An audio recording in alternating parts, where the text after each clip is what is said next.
ہفتے کی صبح خامنائی صاحب کو نشانہ بنایا گیا اور آج وہ اس دنیا میں نہیں ہیں. خامنائی کے بعد کا ایران کیسا ہوگا؟ اور یہ جو لڑائی چل رہی ہے امریکہ، اسرائیل اور ایران کی، اس لڑائی کے آنے والے دنوں میں جو ایپیسوڈز ہوں گے وہ کس طرح کی شکل اختیار کریں گے؟ ریجن ساری جو ہے وہ مشرق وسطیٰ جو ہے وہ ایک طرح سے جنگ کے دہانے پہ ہے. امریکہ اور اسرائیل کو کی منہ زور جو طاقت ہے، بظاہر جو چین اور روس کے بارے میں کہا جاتا تھا کہ وہ ایران کی حمایت میں آئیں گے کھل کے، وہ تو ایسا نہیں ہوا. اس ساری صورتحال پہ ہم تجزیہ لیں گے. ہمارے سینئر دوست جناب ثقلین امام صاحب لندن سے ہمارے ساتھ موجود ہیں. ان کی گہری نظر ہے مشرق وسطیٰ کی سیاست پر بھی اور گلوبل پالیٹکس ہے اس کے اوپر بھی. تو ثقلین صاحب، سب سے پہلا سوال تو یہ ہے کہ یہ ایک حد کراس کی ہے اسرائیل نے اور امریکہ نے مل کے جس طرح سے یہ بامبنگ کی 2-3 دن سے، اور بامبنگ ابھی جاری بھی ہے تہران سمیت پورے ایران پر، اور خامنائی صاحب کے چلے جانے سے ایک خلا بھی پیدا ہوا ہے. ایران نے کہا ہے کہ ہم ایک ایسا بدلہ لیں گے جس کی توقع ہی نہیں ہے اسرائیل کو اور امریکہ کو. تو کیا آپ کوئی فوری ریٹیلیشن اس طرح کی دیکھ رہے ہیں جس میں کوئی بہت بڑا نقصان اسرائیل کا ہونے جا رہا ہے؟ دیکھیے، میں اس بارے میں ظاہر ہے جو ایران کی منصوبہ بندی ہے وہ تو میرے علم میں نہیں، لیکن میں جو حالات کو دیکھ رہا ہوں اور جو رجحانات دیکھ رہا ہوں، جو خبریں آ رہی ہیں، اس سے ایک بات بالکل واضح ہے. آپ نے بہت اچھا تعارف کرایا سارے ایشو کا اور کیا کیا لوگوں کی توقعات ہیں. چین، روس اور امریکہ اور اسرائیل کی جو اپنی اپنی حرکتیں، ان سے ہمیں نظر آ رہا ہے کہ کیا ہو رہا ہے. تو اسی کے کچھ پیچھے ایسے بھی مسائل ہیں یا ایسے آپ کہہ لیں کہ پوائنٹرز ہیں جن کو ہم مین سٹریم میڈیا پر نہیں دیکھ رہے ہیں. مین سٹریم میڈیا یعنی جو مغرب کا جو بڑا آپ کہہ لیں میڈیا، جس میں رائٹرز آئے گا، بی بی سی آئے گا، CNN آئے گا، ABC آئے گا، یہ سب مل کے ویسٹرن میڈیا، یا AP آئے گا، یا AFP آئے گا، یعنی وہ تمام نیوز ایجنسیز، نیوز چینلز جس کو لیگیسی میڈیا بھی کہا جاتا ہے، یہ سارے مغرب میڈیا کا جو ایک کمپاؤنڈ، ایک نیریٹو جو کھڑا کرتے ہیں. ہمارے جیسے ملکوں کے صحافی اور میڈیا ادارے جو ہے، انڈیا کا بھی ہو گیا، آپ مشرق وسطیٰ کے بھی ادارے کہہ رہے ہیں، یہ چاہے وہ الجزیرہ بظاہر انڈیپینڈنٹ بھی ہو، لیکن یہ سب کے سب are dominated by western narrative. تو ہم ویسٹرن نیریٹو میں جب رہ کے بات کر رہے ہوتے ہیں تو ہمارے لیے وہ ایک فریم آف ورک بن جاتا ہے، ہمیں وہ بات کرنی جو ویسٹرن میڈیا میں سنی جا رہی ہے، سنائی جا رہی ہے. جبکہ گلوبل ساؤتھ کے جو پورے مسائل ہیں، اور اس میں خاص طور پہ جو ایران، چین اور روس یا وینزویلا یا نارتھ کوریا جو ہیں، ان کا نیریٹو ہی ہے جو وہ ویسٹرن میڈیا میں بالکل ایول کیریکٹرز کے طور پہ پیش کیا جاتا ہے. تو ہم جب ویسٹرن میڈیا میں بیٹھ کے سوچ رہے ہوتے ہیں، ہمیں ایک بالکل دوسری پکچر نظر آ رہی ہوتی ہے. اب ہمارے کیونکہ ذرائع بڑے لمیٹڈ ہیں، آپ خود جانتے ہیں، آپ پاکستان میں رہتے ہیں اور بہت ماشاءاللہ آپ نے بڑا نام بھی کمایا ہے، بڑی بہترین فیچرز لکھے، آرٹیکلز لکھے اپنے ساری عمر آپ نے. تو آپ نے دیکھا کہ اب اتنا وائبرنٹ میڈیا ہونے یا کتنی ہی پابندیوں کے باوجود بھی پاکستان کے میڈیا میں صحافیوں نے بڑا اہم کردار ادا کیا. لیکن اب اس وقت یا گزشتہ 10 سالوں سے مجھے بتائیں، پاکستان کا کون سا صحافی ہے جس نے تہران میں جا کے رپورٹنگ کی ہے؟ ہم لوگ ادھر ادھر جاتے ہیں، انڈیا بھی چلے جائیں گے، فلاں جگہ بھی چلے جائیں گے، فلسطین بھی چلے جائیں گے، لیبنان بھی چلے جائیں گے، لیکن ہم میں سے کوئی بھی ایران نہیں جاتا. اب اس کی کیا وجہ ہے یہ آپ بہتر بتا سکتے ہیں. لیکن نتیجہ یہ کہ ہمارے پاس دوسری سائڈ یا other side of the picture یا other side of the fence جو ہے، اس کی معلومات اتنی کم ہے کہ جو لوگ بہت پرو ایران بھی جو جرنلسٹ ہیں، ان کے فیکٹس اور ان کی ڈکشن اکثر ویسٹرن میڈیا ہی کی سورسڈ ہوتی ہے. تو اس میں ہمیں یہ نظر آتا ہے کہ بس یہ جو ہم نے بتایا ہے، مثال میں ایک لفظ ہم بہت استعمال کرتے ہیں، ایران کی پراکسیز. اب ایران کی پراکسی نہ حزب اللہ ہے، نہ ہوتیز ہے، نہ عراق کی ملیشیا ہے. اگر ہم ان تمام چیزوں کی معذرت کے ساتھ میں ذرا سے ایک بیک گراؤنڈ میں اس لیے جا رہا ہوں کہ میں اس کے بعد جو اپنی باتیں بیان کروں گا وہ ذرا سی ڈفرینٹ ہوں گی جو کہ ہمارے مین سٹریم میڈیا میں سنائی دیتی ہیں. تو اس لیے لوگوں کو جھٹکا نہ لگے کہ میں کیا کہہ رہا ہوں، لیکن میں جو بات بھی کہوں گا وہ ویل سورسڈ ہے اور میں ثابت بھی کر سکوں گا اسے. جی نہیں جی ثابت کر جی سکوں گا جی تو میں بتا دوں گا کہ جی یہ جی سنا گیا ہے اس طرح. تو اب مطلب یہ اس نیریٹو سے جب تک باہر نکلے بغیر ہم دوسری سائڈ کو نہیں پڑھتے، دونوں سائڈ جو ہیں وہ اپنے اپنا پروپیگنڈا بھی کر رہی ہوں گی، اپنا اپنا نیریٹو بھی سیل کر رہی ہوں گی. لیکن ہم دوسرے کا بھی نیریٹو سنیں تو صحیح نا, سمجھے تو صحیح نا, اس کو ٹھیک ہے کرٹیکلی ایویلیویٹ کریں. جس طرح ہم ویسٹرن میڈیا کو کرٹیکلی ایویلیویٹ کرتے ہیں, اسی طرح آپ ایرانی میڈیا کو یا چائنیز میڈیا کو یا رشین میڈیا کو کرٹیکلی ایویلیویٹ کریں.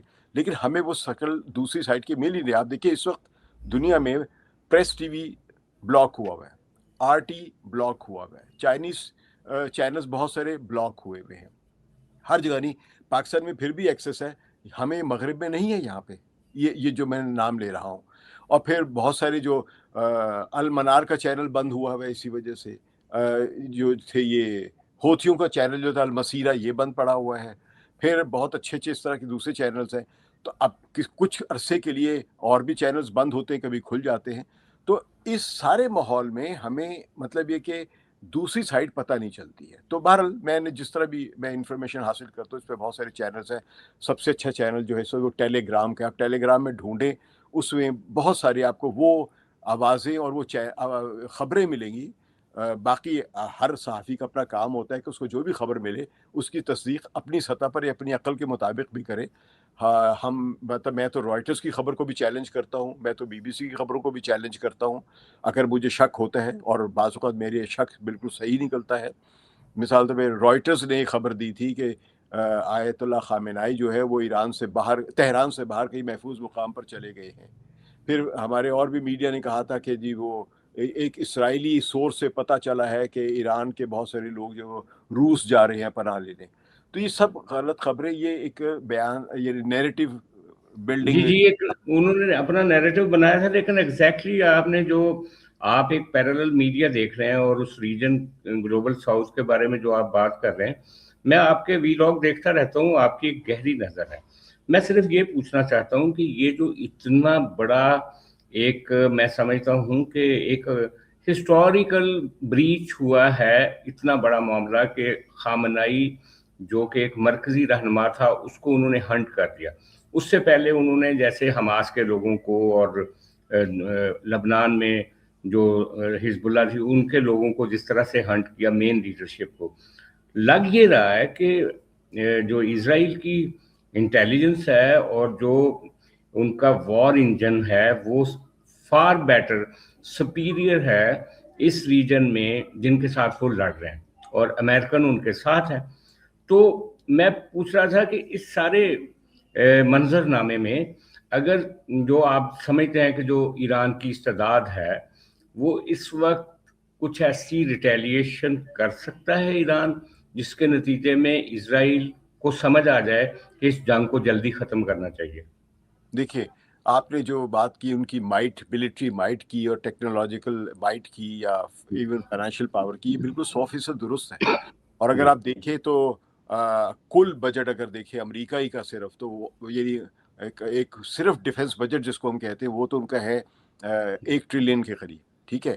لیکن اگر ان کے باقی بھی سیکیورٹی کے کاموں پر جو پیسے لگتے ہیں سارے کو اگر ملا لیا جائے تو وہ 1.5 ٹریلین کے قریب بنتا ہے, جس میں سی آئی اے کا بھی فنڈ شامل کر لے, جس میں ایف بی آئی کا بھی فنڈ شامل کر لے, جس میں دوسری بھی نیشنل انٹیلیجنس جو ڈائریکٹر آف نیشنل انٹیلیجنس ہے اس کا بھی فنڈ شامل کر لے, اور جو ڈپلومیسی کے لیول پہ جو انٹیلیجنس ہوتی ہے, اور پھر جو سیٹلائٹس کا سارا کام چل رہا ہے, یہ تو پتہ نہیں 1.5 ٹریلین سے بھی زیادہ کا ان کے ریسورسز بن جاتے ہیں.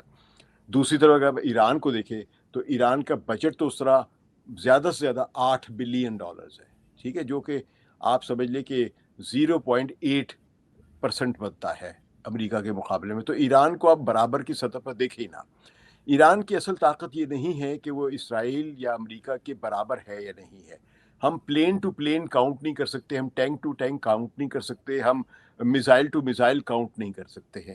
لیکن یہاں پر جو ایران کا جو اصل ایڈوانٹیج ہے جس کو وہ اب استعمال کرتا ہوا نظر آ رہا ہے, ابھی تک آفیشیلی نہیں کیا لیکن عملی طور پہ ہمیں نظر آ رہا ہے, اور عملی طور پہ میرا خیال ہوتا ہے کچھ وہ لیگل ریکوائرمنٹس ہوتی ہے کہ وہ اگر وہ بلاک کر دیتے ہیں اسٹریٹ آف ہرمز کو تو اس کے نتیجے میں ایک لیگل آبلیگیشن ایران کی بنے گی کہ وہ اس کو اوپن رکھے فار انٹرنیشنل شپنگ. تو اور لیکن جب وہ بند کرنے کا وقت آئے گا تو وہ بھی کر دے گا. لیکن فی الحال اس نے آئل ٹینکرز کو ہٹ کیا ہے. اب تک 3 آئل ٹینکرز کو انہوں نے ڈائریکٹلی ہٹ کیا ہے جو غالباً اسرائیل یا امریکہ کے ساتھ ایسوسیٹ سمجھے جا رہے تھے. یعنی انہوں نے سارے آئل ٹینکرز پر ہٹ نہیں کیا ہے، نہ کر رہے ہیں، 100% بلاکیڈ بھی نہیں کر رہے ہیں، but they know what they are doing. ایک ہوتا ہے نا اسٹریٹجی کا، آپ نے کھل کے بھی نہیں کرنا اور کرنا بھی ہے. تو ایران کی جو اصل گیم ہے وہ ان کے برابر کی نہیں ہے. ایران کی ایک اسٹریٹجک ایڈوانٹیج یہ ہے کہ وہ اس خطے میں ہے جس خطے پر امریکہ قبضہ کرنا چاہ رہا ہے. یعنی رجیم چینج، اصل میں رجیم چینج کوئی چیز نہیں ہوتی، رجیم چینج کسی بھی ملک کی حکومت یا وسائل یا ریاست پر قبضہ ہوتا ہے. یہ جو پرانے زمانے کی کلونیل جو گیم ہوتی تھی، جس طرح انڈیا پر قبضہ کیا، یا پورے دنیا بھر میں جو ہم نے 19ویں اور 20ویں صدی کے شروع میں جو کلونیلزم دیکھا، اس کی نئی شکل ہے رجیم چینج. تو یہ وہ کوشش کر رہے تھے. تو اب رجیم چینج کے جو اہداف ہیں ان کے، دیکھیں اگر امریکہ اور اسرائیل کا یہ ہدف تھا کہ انہوں نے خامنہئی کو ٹارگٹ کر کے ہلاک کرنا تھا، تو اس میں تو وہ 100% کامیاب ہو گئے. اور آپ کی بات بالکل بجا ہے کہ ان کے اتنے ریسورسز ہیں. اب اس میں بہت ساری باتیں بھی چل رہی، کس طرح انہوں نے ٹارگٹ کیا، کیا کیا. اس میں جو بنیادی چیز سمجھنے کی ضرورت ہے، بہت سارے لوگ کہہ رہے ہیں کہ جی وہ ان کی جاسوسی بہت ہے، ان کے یہ ہیں، ان کے ایجنٹس ہیں. ہوں گے، ہر ملک میں ہوتے ہیں، لیکن اصل ہم چیز کی طرف نہیں آ رہے. اصل چیز یہ ہے کہ کیا خامنہئی ان کے حملے کے ڈر سے غائب ہو گئے؟ کیا انہوں نے تہران سے باہر نکل کر کسی گاؤں میں کوئی داڑھی کٹوا کے یا امامہ اتار کے یا وہ قبا اتار کے کوئی پتلون پینٹ پہن کے کہیں وہ چھپ گئے؟ وہ اپنی رہائش گاہ، سرکاری رہائش گاہ پر ہی قائم رہے. تو اس کا مطلب یہ ہے کہ انہوں نے جو حاصل کرنا تھا، بھئی 86 ایئرز اولڈ کا ایک شخص ہے، اور جو کئی مرتبہ قاتلانہ حملوں میں بچ چکا ہوا، بلکہ ایک حملے میں تو زخمی بھی ہوئے تھے، جس کے نتیجے میں ان کا جو رائٹ ہینڈ یعنی دایاں بازو جو ہے وہ شیل ہو گیا تھا. تو اگر آپ دیکھیں ان کی تصویر میں، وہ اپنے دائیں ہاتھ سے، یعنی جو رائٹ ہینڈ ہے وہ اس کا لگے گا آپ کو کہ وہ ڈس ایبلڈ ہے. تو وہ سارے کام جو لیفٹ ہینڈ سے ہی کر رہے ہوتے ہیں. ایک لحاظ سے وہ بڑے لیفٹسٹ ہیں، یعنی اپنی نظر سے دیکھا جائے تو. وہ ظاہر ہے اس آدمی کو تو نظر آ رہا ہوگا نا کہ میں مر جاؤں گا یا مجھے مار دیا جائے گا. اس نے جو وہاں پہ کھڑا رہا ہے، اور انہوں نے جو اپنی طرف سے بڑی ٹارگٹ اور بڑی، وہ نیو یارک ٹائمز نے کہ اتنی احمقانہ رپورٹ دی ہے کہ جی امریکہ نے انٹیلیجنس کی، جاسوسی کی، سیٹلائٹ سے ڈھونڈا اور ڈھونڈ کے انفارمیشن اسرائیل کو پاس آن کر دیا، اسرائیل نے حملہ کر کے اس کو ہلاک کر دیا یا مار دیا یا شہید کر دیا. تو بھائی نیو یارک ٹائمز کو یہ سمجھنے کی ضرورت تھی نا کہ ایک شخص اپنے گھر سے نہیں بھاگا تو وہ آپ کے حملوں سے یا اپنی موت سے ڈرا نہیں ہے. اب آپ سمجھتے ہیں کہ ہم جب ویسٹرن سوسائٹی کی بات کرتے ہیں اس میں موت سے بچنا ہی اصل کامیابی سمجھا جاتا ہے. لیکن وہ سوسائٹیز جو مذہب پر بلیو کرتی ہیں، جن کے سامنے روایات ہیں شہادت کی، جو قرآن پر یقین رکھتے ہیں، اور خاص طور پہ جو امام حسین کو اپنا ایک ماڈل سمجھتے ہیں، ان کو آپ موت سے کیسے ڈرا سکتے ہیں؟ ہوا یہ ہے کہ یہ کامیابی کا جشن منا رہے ہیں کہ امریکہ نے اور اسرائیل نے ٹارگٹ کر کے بڑی پریسیشن گائیڈڈ میزائل کے ساتھ خامنہئی کو، اتنے بڑے لیڈر کو مار دیا. لیکن ہوا کیا ہے؟ جو رجیم چینج کا ٹارگٹ ہے وہ اب ان سے کئی میل یا سینکڑوں میل دور جا چکا ہوا ہے. اس کے لیکن شادی ہم رجیم چینج کے وہ جو ان کا فارمولہ ہے یا اس کے بعد جو وہ نتائج لینا چاہتے ہیں اس پہ بعد میں آتے ہیں. لیکن ایک سوال یہ ہے کہ جو شیلڈ کر رہا تھا ایران کو ان کا ڈیفنس سسٹم، جو میزائلز، آنے والے میزائلز کو روک سکتا تھا، جو ان کو پریمپٹ کر سکتا تھا، یہ تجزیہ نگار کہہ رہے ہیں، جو اسٹریٹجک ایکسپرٹس ہیں وہ کہہ رہے ہیں کہ اتنی بڑی تعداد میں میزائلز ایک ہی جگہ پہ آ کے لگتے ہیں، سیدھے سوئفٹلی جو نشانہ ہوتا ہے اس جگہ پہ آ کے لگتے ہیں. یہ ایران کی سیکیورٹی، جو ڈیفینسو سیکیورٹی ہے، جو ڈیفینس کرتی، جو شیلڈ کرتی، اس کا بھی ایک کافی بڑا فیلئر مانا جا رہا ہے کہ ان کا جو سب سے بڑا ایسٹ تھا خامنہئی، اس کو انہوں نے ہنٹ کر لیا. دیکھیے ایک چیز سمجھے، خامنہئی ان کا سب سے بڑا لیڈر تھا، رہبر، ایسٹ نہیں تھا. کیونکہ کوئی انسان ایسٹ نہیں تھا، ہر انسان نے مرنا ہے.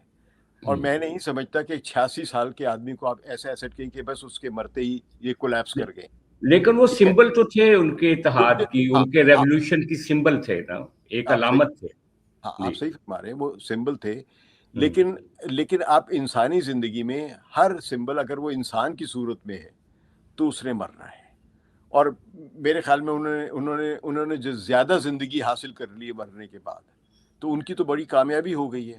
اور ایرانی قوم کو ایک جو غصہ غیظ و غضب جو نظر آ رہا ہے، جس کے ساتھ ہی یکجہتی آ گئی ہے، یہ بہت زیادہ اس کو مضبوط کر رہی ہے. جب میں کہہ رہا ہوں کہ رجیم چینج اور دور چلا گیا، تو وہ یہی ہے کہ اب وہ دکھائیں اپنے شاہ پرست لوگ ادھر ادھر جو جا کے وہاں پہ حکومت پہ قبضہ کرنا چاہتے تھے، جن کو ڈونلڈ ٹرمپ نے کہا کہ ہم نے آپ کے لیے حالات پیدا کر دیے، اب جائے حکومت پہ قبضہ کر لیں. تو قبضہ کوئی کر کے دکھا دے، وہ ناممکن ہے ابھی. کم از کم اگلے کئی برسوں تک یہ ناممکن ہے. اور دوسرا یہ ہے کہ دیکھیے، جہاں تک یہ سیکیورٹی ایکسپرٹس کہتے ہیں کہ وہ ناکامی ہے، میرے خیال ناکامی ایک ایسی چیز ہے جہاں ہر طرف ممکن ہے. اسرائیل میں جو اس وقت میزائل جا رہے ہیں ایران کے، اب دیکھیں نا، آپ نے صحیح کہا کہ اسرائیل کے پاس بہترین ٹیکنالوجی ہے، بہترین ایئر ڈیفنس سسٹم ہے، ایئر ڈوم ہے، ایرو 2 ہے، ایرو 3 ہے، تھارڈ ہے، ٹھیک ہے، پیٹریٹ میزائلز کی بیٹریز لگی ہوئی ہیں. اور امریکہ نے دنیا بھر کے تھارڈ میزائل ادھر ادھر سے اٹھا کے، یعنی دوسرے خطوں کو خطرے میں ڈال کے اسرائیل کو پروٹیکٹ کرنے کے لیے سب کچھ پہنچایا ہوا ہے. اور جیرالڈ فورڈ جو وہاں پہنچا ہوا ہے میڈیٹرینین سی پہ، وہ دراصل ایران پہ حملے کے لیے نہیں ہے، وہ اصل میں اسرائیل کو پروٹیکٹ کرنے کے لیے وہ پوری شیلڈ کے ساتھ آیا ہوا ہے. اس کے باوجود بھی ایران کے میزائلز وہاں پہ ہٹ کر رہے ہیں. ابھی آج کی جو بڑی خبر ہے وہ بیت شمیس ایک جگہ ہے، ایک بڑا شہر، بہت بڑا شہر ہے، لیکن شہر ہے بڑا، وہاں پہ میزائل جا کے ہٹ ہوا ہے. اور 20 اسرائیلی اب تک کی جنگ میں ایک ہی حملے میں ہلاک ہوئے ہیں. میئر جو ہے وہاں کا بیت شمیس کا، وہ یہ کہہ رہا ہے کہ 20 لوگ ہلاک چکے ہوئے. میڈیا جو مرضی رپورٹ کرے، لیکن میں اس کے بیان کو دیکھ رہا ہوں. جی تو جی. یہ اتنی بڑی تعداد میں لوگ ہیں، وہاں بھی ایک میزائل جا کے لگا ہے. اور اب وہ الگ بات ہے کہ اگر ایران اگر چاہے گا، فرض کیجئے، جو میرا خیال ہے کہ ابھی وہ اسٹریٹجکلی اس لیول پہ جانا نہیں چاہتے ہیں، لیکن وہ ہو سکتا ہے جائیں، کچھ وارننگ شاٹس دے. وہ ڈیمونا جو ان کا نیوکلیر پاور پلانٹ ہے اسرائیل کا، وہ اس کو بھی ہٹ کر سکتے ہیں. اور اسرائیل میں تو ڈیپتھ ہی نہیں ہے. ایران کا سائز جو ہے، آپ کے علم میں ہاں. ہے، پاکستان کے سائز سے ڈبل ہے. جی جی جی بالکل. جبکہ اسرائیل کا سائز جو ہے اس وہ تو آپ کے سمجھ لیں کہ لاہور اور کراچی کے کل رقبے کو اکٹھا کر لیں، صوبہ سر سے بھی چھوٹا ہے، آپ کے قبائلی علاقوں جتنا بھی جی نہیں جی ہے. جی.